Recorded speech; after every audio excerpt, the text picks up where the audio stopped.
કેન્દ્ર શાસિત પ્રદેશ દીવમાં ચોમાસાની ઋતુ દરમિયાન સલામતીના પગલાં લેવામાં આવ્યા છે. પ્રશાસને દરિયામાં કરંટની સ્થિતિને ધ્યાનમાં રાખીને મહત્વપૂર્ણ નિર્ણય લીધો છે. 1 જૂનથી 31 ઓગસ્ટ સુધી દરિયામાં સ્નાન કરવા અને નજીક જવા પર પ્રતિબંધ મૂકવામાં આવ્યો છે. પ્રવાસીઓનું આકર્ષણનું કેન્દ્ર એવા દીવના મશહૂર બીચ પર આ નિયંત્રણો લાગુ કરવામાં આવ્યા છે. પ્રવાસીઓ દીવની મુલાકાત લઈ શકશે, તેઓ દરિયાનું સૌંદર્ય માણી શકશે, પરંતુ સલામતીના કારણે દરિયા કિનારે જવા પર પ્રતિબંધ રહેશે.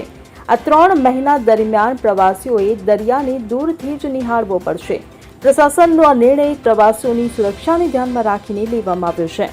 Bureau report scene 24 news. હવે જુઓ દેશ દુનિયાની તમામ ખબરો તમારી આંગળીના ટેરવે. ઉઠાવો મોબાઈલ અને ગૂગલ પ્લે સ્ટોર પરથી ડાઉનલોડ કરો અમારી CN24 ન્યૂઝ મોબાઈલ એપ.